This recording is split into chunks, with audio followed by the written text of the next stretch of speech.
ভাই, আমাকে দুটা রুটি আর একটু ভাজি দেন। আমার মা অনেক অসুস্থ। আমার মায়ে ওই সামনে মেডিকেলে ভর্তি। আচ্ছা ছোট ভাই, তুমি এখানে দাঁড়াও, আমি তোমার রুটি দিতে আসি। ভাই, আমার কাছে কিন্তু রুটি আর ভাজি কেনার টাকা নাই। বুঝছি, এই পিচ্ছি সকাল সকাল আমার হোটেলে দান্দা করতে হয়েছে। অঙ্কনে মনে হয় না বুঝা এই পিচ্ছির ফাঁদে ফাও দিবি। সমস্যা নাই ভাইয়া, আমি পরে এসে টাকাটা দিয়ে যাব। ওই ভিখারি, ওই জানতে কে যা। তোর মতো এমন ভিখারি আমার দোকানে দিনে 1000টা আসে। আয় হায়, মহাজন দেখি ছেলেটাকে তাড়াই দিতে আসে। যাই হোক, আমি ডাক দেই। এই ছোট ভাই, এদিকে আসো। জি ভাই, কিছু বলবেন?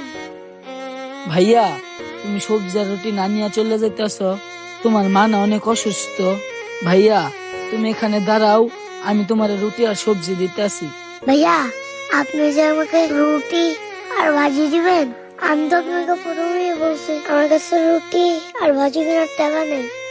ভাইয়া, তোমার টাকা দিতে হবে না, তুমি এখানে দাঁড়াও, আমি তোমাকে ফ্রিতে রুটি আর সবজি দিব। সত্যি বলতেছেন ভাইয়া? আপনি আমাকে ফ্রিতেই রুটি আর সবজি দিবেন?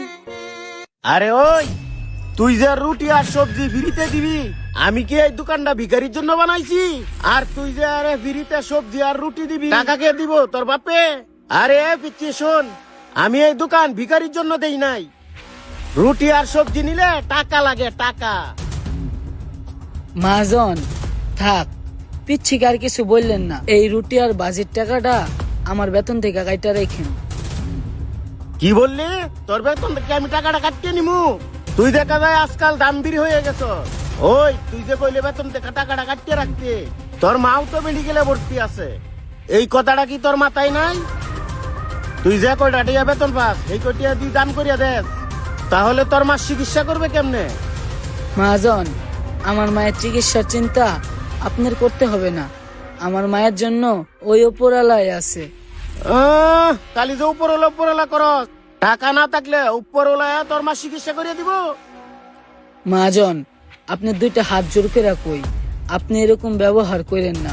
পিচ্ছিটাকে দিয়া দেন না দুইটা রুটি আর ডাল ভাজি। মহাজন, আমার মনে হয় ওর মায়ে খিদায় অনেক কষ্ট করতেছে। দরদ করে উঠলায় পড়তাছে। তবে মনে রাখিস, এই রুটি সবজির টাকা তোর বেতনের থেকে কাটিয়ে রাখবো। আচ্ছা মহাজন, ঠিক আছে, আপনি আমার বেতন থেকে কাইটা রাখেন। এই নাও তোমার রুটি আর ভাজি। ভাইয়া, আপনার অনেক ধন্যবাদ। আচ্ছা, তাহলে তুমি এখন যাও, তোমার মাকে এই খাবারগুলো খাওয়াও। এই ছোট ভাই, একটু শোনো তো। জি ভাই, আমারে ডাকছেন? ছোট ভাই, তোমার কথাগুলো না আমার খুব ভালো লাগছে। আমার কথাগুলো ভালো লাগছে মানে ভাই, আমি তো আপনার কথা কিছুই বুঝলাম না। এই যে ভাই, তুমি এই ছোট বাচ্চাটাকে রুটি আর ডাল ভাজি ফ্রিতে দিলা, এই দৃশ্যটা আমার খুবই ভালো লাগছে। ভাই, বাচ্চাটার মানা অনেক অসুস্থ, আর বাচ্চাটার কথা শুনে মনে হলো বাচ্চাটার মা ক্ষুধায় অনেক কষ্ট করতেছে। আর এই কথাটা শুনে আমার অনেক মায়া লাগলো, তাই তো বাচ্চাটাকে রুটি আর ডাল ভাজি ফ্রিতে দিলাম। সত্যি ভাই, তোমার মতো এমন উদার মনের মানুষ এখন খুব কমই দেখা যায়।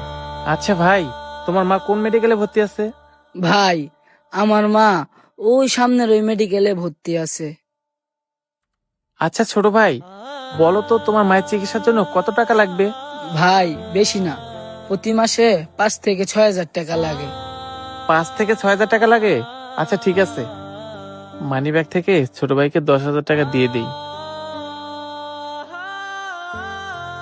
এই নাও, এখানে 10,000 টাকা আছে, এই টাকাটা তুমি রাখো। আর এই নাও, এখানে আমার অফিসের ঠিকানা আছে, এই ঠিকানায় চলে আসবা। আমি তোমাকে প্রতি মাসে তোমার মায়ের চিকিৎসার খরচ দিয়ে দিব। লোকটা দেখি অঙ্কনটা 10,000 টাকা দান করলো। অঙ্কনটিকেই বলছে, অসহায় মানুষে দান করলে আল্লাহ এইভাবেই সাহায্য করে।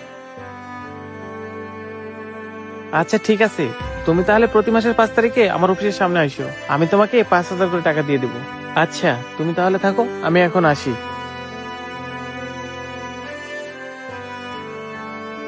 হে আল্লাহ, তোমাকে অসংখ্য ধন্যবাদ আমাকে এইভাবে সাহায্য করার জন্য।